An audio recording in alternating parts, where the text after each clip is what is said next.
la malédiction du jeune Kodjo l'ombre du Togo. Il y a très longtemps, dans un petit village reculé du Togo, vivait un jeune homme nommé Kodjo. C'était un garçon timide, souvent mis à l'écart par les autres habitants. Mais ce que personne ne savait, c'est qu'une ancienne malédiction pesait sur sa famille depuis des générations. Un soir de pleine lune, Kodjo disparut mystérieusement. Quand il revint, il n'était plus tout à fait le même. Ses yeux brillaient d'un éclat rouge dans la nuit, et son ombre semblait bouger toute seule. À la tombée de la nuit, des hurlements terrifiants résonnaient dans les rues du village. Des poules disparaissaient, des chèvres étaient retrouvées éventrées, et même des villageois racontaient avoir vu un monstre rôder près de leur case. Chaque nuit, Kodjo se transformait. Son corps devenait difforme, ses bras s'allongeaient, et son visage n'avait plus rien d'humain. Une silhouette noire, rapide, presque invisible, semait la peur dans tout le village. Personne n'osait sortir après la tombée de la nuit. Un vieux prêtre vaudou du village finit par comprendre que Kodjo était l'héritier d'une malédiction ancestrale condamnée à devenir un démon nocturne. Mais la seule solution pour le sauver était un rituel extrêmement dangereux, nécessitant le courage de tout le village.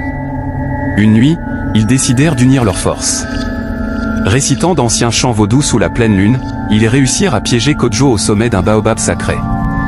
Le rituel fut long, terrifiant, et à l'aube, Kodjo retrouva son apparence humaine. Mais ses yeux, eux, restèrent à jamais marqués d'une lueur rouge, témoin de son passé maudit.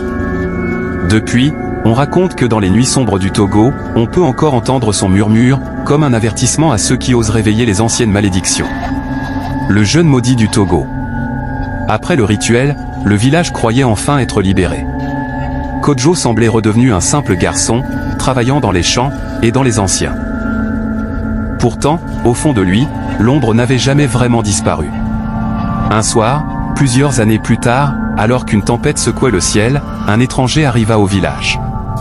Il portait un masque ancien, couvert de symboles oubliés. En voyant Kodjo, l'homme sourit étrangement et murmura. « Le sang des anciens ne dort jamais. » Cette nuit-là, les cauchemars reprirent. Les villageois rêvèrent tous du même démon, grand et noir, avec des yeux rouges perçants.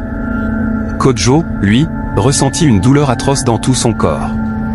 Quand il se regarda dans l'eau du puits, il ne vit plus son reflet, mais celui de la créature qu'il croyait avoir laissée derrière lui. Le lendemain, le bétail était de nouveau mutilé. Les enfants pleuraient dans leur sommeil. Kodjo comprit que la malédiction s'était réveillée plus forte, plus violente. Le vieux prêtre vaudou, maintenant très affaibli, rassembla les derniers sages du village. Cette fois, il devait sceller définitivement l'esprit maudit. Un nouveau rituel fut organisé, mais à un prix terrible. Kodjo devait quitter son village pour toujours, bannissant ainsi la malédiction loin des siens. Sous la pluie battante, Kodjo marcha seul vers la forêt interdite. Il jura de protéger son village, même au prix de sa propre vie. On raconte que parfois, au cœur de la forêt togolaise, on entend des pas lourds, des gémissements et des hurlements déchirants. Kodjo, l'éternel gardien maudit, veille encore, quelque part entre le monde des vivants et celui des esprits. Des années passèrent. Le village prospéra à nouveau, mais jamais personne n'osa s'aventurer dans la forêt où Kodjo avait disparu.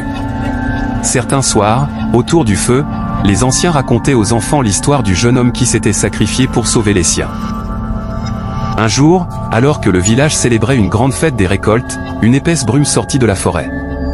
Le cœur des anciens se serra, ils savaient que Kodjo approchait. Mais au lieu d'un monstre, ce fut une silhouette fine, courbée, tenant un bâton sacré, qui émergea du brouillard. C'était Kodjo, mais plus humain. Son visage était marqué par la douleur, ses yeux remplis d'une tristesse infinie. Il vint déposer son bâton au centre du village, sans dire un mot. Puis, dans un souffle que seul le vent sembla comprendre, il disparut définitivement, comme une poussière portée par les esprits. Les villageois comprirent alors que Kodjo avait réussi. Il avait vaincu la malédiction au prix de sa propre liberté. Depuis ce jour, on érigea une petite statue à l'entrée du village en son honneur, pour ne jamais oublier le courage de celui qui avait combattu l'ombre. Quand la brume descend sur le village, les anciens murmurent encore.